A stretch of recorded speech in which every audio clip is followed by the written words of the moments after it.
बिस्मिल्लाहिर्रहमानिर्रहीम। अंग्रेज़ के दौरे हुकूमत में एक मशहूर ईसाई पादरी दिल्ली आया और वहाँ के वायसराय से मुलाकात की और कहा कि मैं यहाँ किसी मुसलमानों के किसी बड़े आलिम से मुनाजरा करना चाहता हूँ, डिबेट करना चाहता हूँ।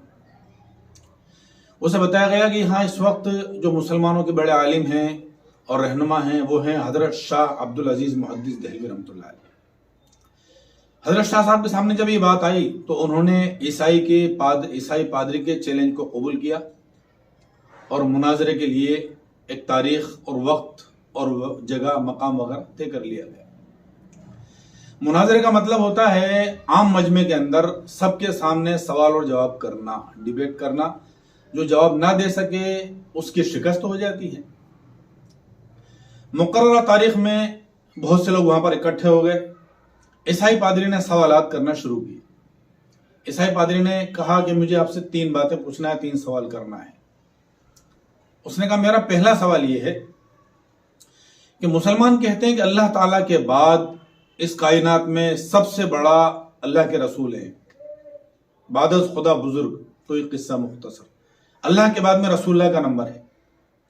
तो करबला के अंदर जब आपके नवासे हजरत हुसैन को दुश्मनों ने घेर लिया और आप दुश्मनों के बीच में फंस गए तो उनके नाना जान मोहम्मद रसूलुल्लाह ने उनको बचाया क्यों नहीं और अल्लाह ताला से उनके लिए दुआ क्यों नहीं की? हजरत शाह अब्दुल अजीज मुहद्दिस देहलवी रहमतुल्लाह अलैह ने उस अंग्रेज के दिमाग को, उसके हालात को मद्देनजर रखते हुए बड़ा बेहतरीन अकली जवाब दिया कि रसूलुल्लाह सल्लल्लाहु अलैहि वसल्लम ने तो अल्लाह ताला से दुआ की थी, फरियाद की थी कि अल्लाह मेरे नवासों को दुश्मनों के शर से बचा ले, उनकी तकलीफ से इसको बचा ले। मगर अल्लाह ताला ने जवाब दिया कि आप अपने नवासे को लेकर परेशान हैं। ये लोग बड़े जालिम हैं, ये लोग बहुत बड़े जालिम हैं। मेरा अपना खुद का बेटा ईसा जब दुश्मनों के दरमियान में फंस गया था और यहूदी लोग हजरत ईसा को फांसी पर चढ़ा रहे थे और मेरा अपना इकलौता बेटा रोया, चिल्लाया भी और मुझसे कहा भी कि अब्बा मुझे इन जालिमों से बचा लीजिए, तो मैं खुद अपने इकलौते बेटे को नहीं बचा पाया यहूदियों से, तो मैं आपके नवासे को कैसे बचा सकता हूं?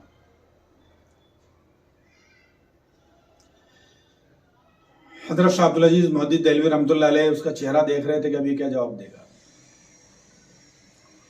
चूंकि ईसाई लोगों का ऐसा मानना है, ऐसा उनका अकीदा है कि हजरत ईसा अलैहिस्सलाम अल्लाह ताला के बेटे हैं। वकालत नसारा ईसा इब्नुल्लाह, वकालत यहूद उज़ैर इब्नुल्लाह। यहूदियों ने कहा उज़ैर अल्लाह का बेटा है, लेकिन ईसाई लोग कहते हैं कि ईसा अल्लाह का बेटा है। तो जब अल्लाह ताला खुद अपने बेटे को नहीं बचा सका तो मोहम्मद सल्लल्लाहु अलैहि वसल्लम वो अपने नवासे को कैसे बचा सकते हैं? इस बात पर ईसाई पादरी खामोश हो गया, कोई जवाब ही नहीं था उसके पास। दूसरा सवाल उसने ये किया कि आप एक बड़े शहर के चौराहे के ऊपर एक आदमी जो है वो सोया हुआ है, लेटा है, नींद आई हुई, और एक आदमी बैठा हुआ है। वहां से कोई मुसाफिर आया। उस मुसाफिर को चौराहे पर आने के बाद ये नहीं मालूम है कि रास्ता किधर, वो बड़ा कंफ्यूज है कि मुझे किधर जाना है। तो उसे अब रास्ता किससे पूछना चाहिए? क्या जो आदमी सोया हुआ है उससे पूछना चाहिए या जो बैठा हुआ है उससे पूछना चाहिए? उस ईसाई पादरी का मकसद ये था कि तुम लोग ये कहते हो कि अल्लाह के रसूल तो वफात पा गए और तुम ही लोग ये कहते हो कि हजरत ईसा तो जिंदा हैं। तो अब आने वाले लोगों को जो आदमी जा चुका है, वफात पा चुका, उससे मतलब ये कि अपनी हिदायत और रहनुमाई लेना चाहिए या जो जिंदा है उससे रहनुमाई लेना चाहिए? हजरत शाह मुहद्दिस अब्दुल अजीज देहलवी रहमतुल्लाह अलैह समझ गए और उन्होंने कहा कि वो जो आदमी बैठा हुआ है ना, वो जो आदमी बैठा हुआ है, रास्ता उसको भी नहीं मालूम है और वो सोने वाले का इंतजार कर रहा है कि ये आएगा तो हमारी रहनुमाई करेगा, ये उठेगा तो हमारी रहनुमाई करेगा। और यकीनी बात है, हम अगर हमारा नहीं बल्कि ये हकीकत है कि अल्लाह हजरत ईसा अलैहिस्सलाम को अल्लाह ताला ने जिंदा आसमानों पर उठाया है। अभी उनको मौत नहीं आई, لیکن جب وہ دوبارہ یہاں پر دنیا کے اندر آئیں گے تو اس وقت وہ نبی نہیں ہوں گے، بلکہ وہ حضرت محمد صلی اللہ علیہ وسلم کے امتی بن کر آئیں گے۔ اس لیے ان کی رہنمائی بھی جناب محمد رسول اللہ صلی اللہ علیہ وسلم ہی فرمائیں گے۔ تیسرا سوال اس نے یہ کیا کہ میرے پاس یہ بائبل ہے، انجیل ہے، آپ بھی اپنا قرآن شریف لے آئیے اور آپ بھی اپنی کتاب آگ میں ڈال دیجئے اور میں بھی بائبل کو آگ میں ڈال دیتا ہوں۔ جس کی کتاب غلط ہوگی وہ جل جائے گی اور جس کی صحیح ہوگی وہ نہیں جلے گی، محفوظ رہ جائے گی۔ حضرت شاہ محدث دہلوی رحمۃ اللہ علیہ انہوں نے کہا کہ بھئی یہ تو ٹھیک نہیں ہے، بلکہ آپ ایسا کیجئے کہ آپ اپنی کتاب کو اپنے سینے سے باندھ لیجئے اور میں اپنی کتاب قرآن کریم کو اپنے سینے سے باندھ لیتا ہوں اور ہم دونوں ہی آگ کے اندر کودیں گے۔